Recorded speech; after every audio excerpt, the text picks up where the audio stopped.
Welcome back to Hialeah Speedway in Hialeah, Florida. I'm Roby Helm.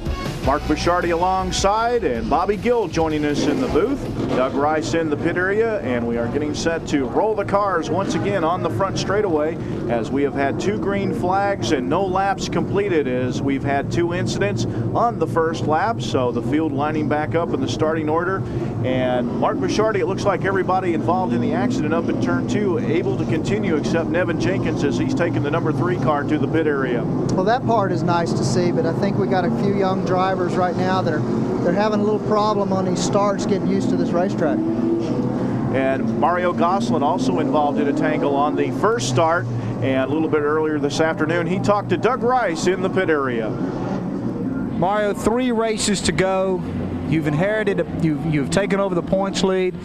Your closest competition, Dick Anderson, missing the show tonight, so he will collect 0 points. What's the game plan to finish out the season and protect this point lead and win this championship?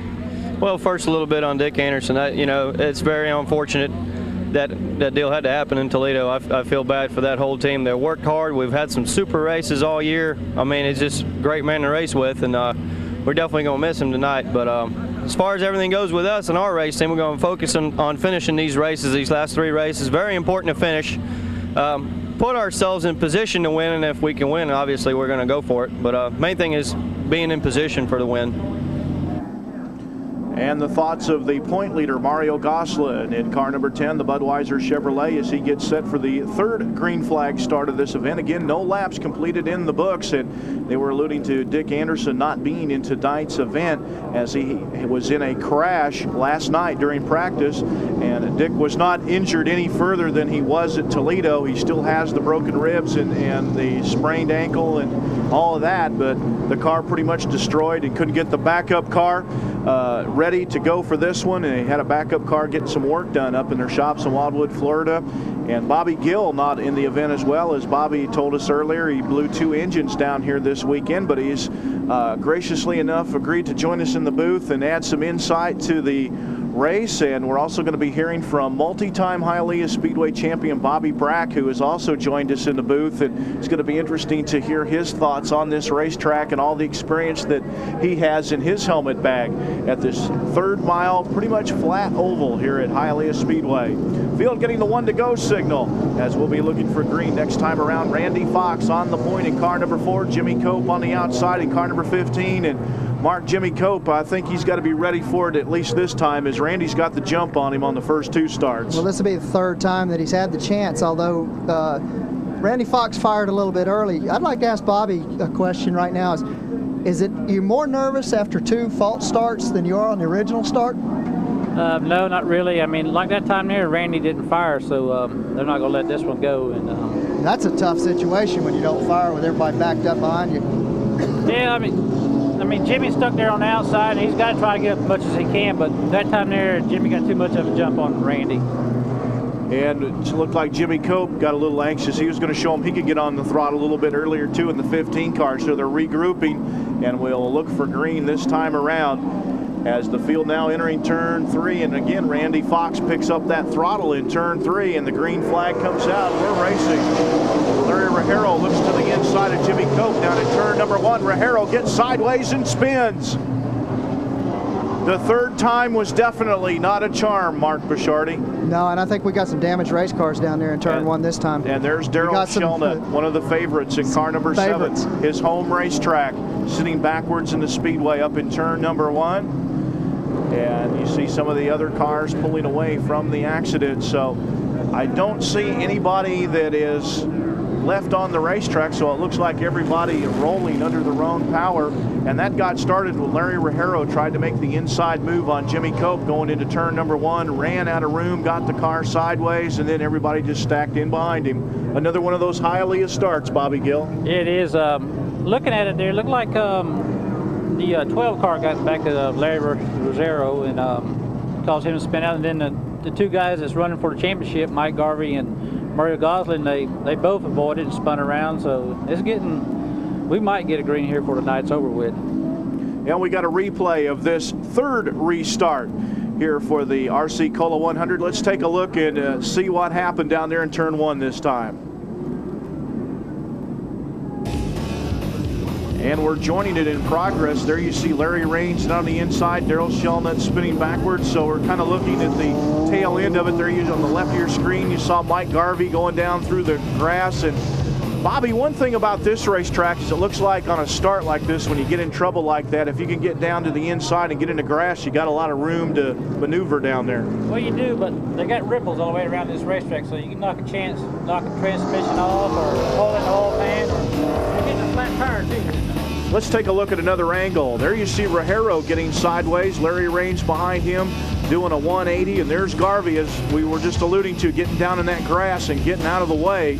Mario Maresca in the 14 car sneaking through. Raines turned around and got back going again. But we're going to go 1 to go, and maybe we can get it right this time, Mark. This is kind of like we had at Columbus. At least we got that first lap in at Columbus. Well, we had the, what was it, about a 28-car pileup at Lakeland a few weeks ago at USA International Speedway, and I know Bobby Gill had a front row seat for that one. Yeah, we did that weekend. We blew 2 more motors that weekend. Second round qualifying, we was the fastest car, and they threw the green flag, and we slowed down. People behind us that had nowhere to go. And look at Jimmy Cope. Will they give him the green? No. Oh, and he spins him on the front straightaway. Randy Fox drifting back across the speedway. This time they didn't make it to the first turn, Mark. They didn't even give him the green flag either. That was not a good start. I know one guy, he's very aggressive, and Jimmy Cope rubs a little bit with Randy Fox. And Bobby Gill, you've raced a lot of times with Jimmy Cope, and I don't think you can intimidate him. No, you can't. I mean, Jimmy had to do what he did to get the jump on him, which they didn't throw the green, and Randy just kind of stayed in his quarter panel, which to me wasn't very unlike sportsmanship there. And I mean, they didn't throw the green, so what's the sense of doing what he did? Well, let's take a look at the replay and see what happened on this start as Randy Fox and Jimmy Cope tangle.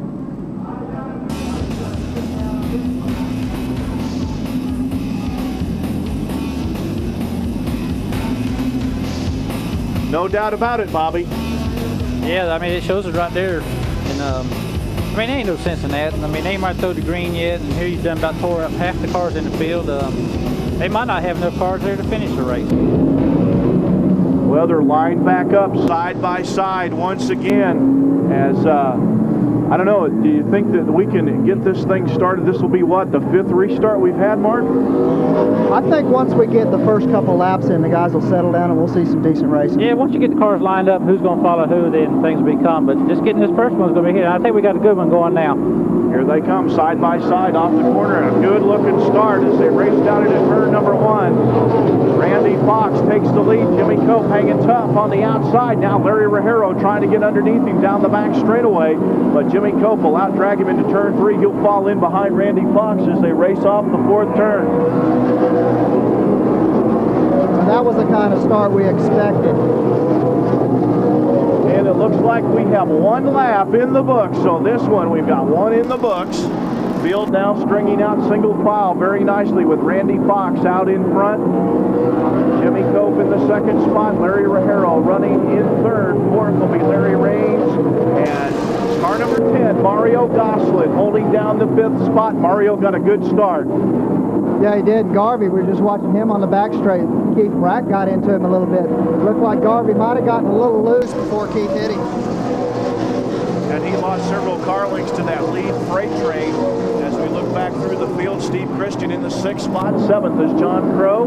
And running in the 8th spot is the 82 car of Danny Maddox. And then it's Mike Garvey in car number 91 and Keith Brack in car number 33. So the field now running single file nose to tail is Jimmy Cope still working on Randy Fox in car number 4. And Bobby, when an incident like that happens on the start of a race, when you get a tangle like that, how long does it take you to get over it? It don't take long, about a lap or 2. I mean, that last start, they both were side by side, so they're both ready to settle down the race. And if you watch now, Fox, he's shoving up in the corner. Oh, we got a wreck here in turn 2. And it looks like the 74 car, Jeff Burkett. It looks like a locomotive going down the back straightaway.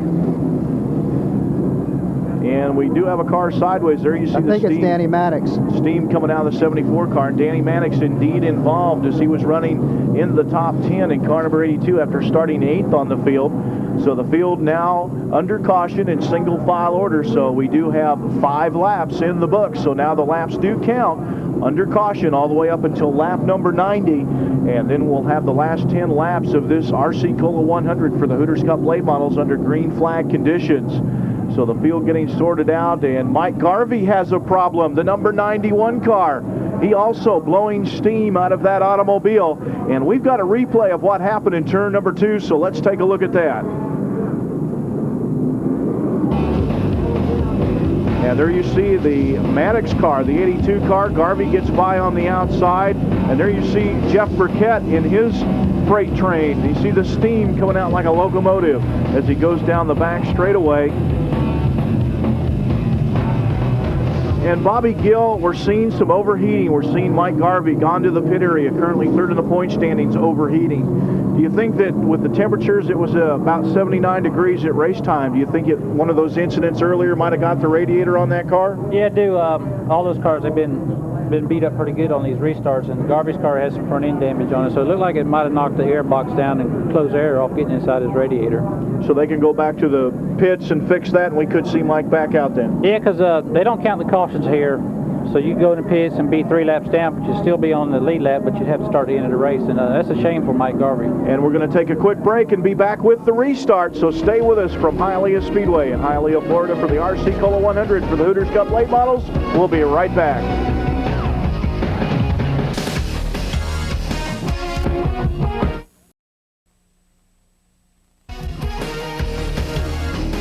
Welcome back to Hialeah Speedway in Hialeah, Florida. Getting set for the restart with 10 laps in the books of the RC Cola 100 for the Hooters Cup late models.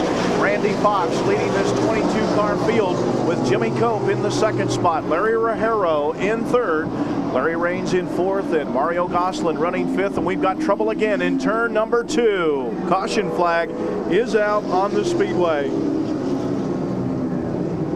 Steve Lamb involved in car number 44. It looks like Danny Maddox in the 82 car, who was involved in our earlier spin. Also involved in Mark, it looks like Nevin another Jenkins. car. Nevin Jenkins, who had just come out of the pit area. Mario Maresca. And I can't tell who the other car is back there. I think it might be Ronnie Sanders.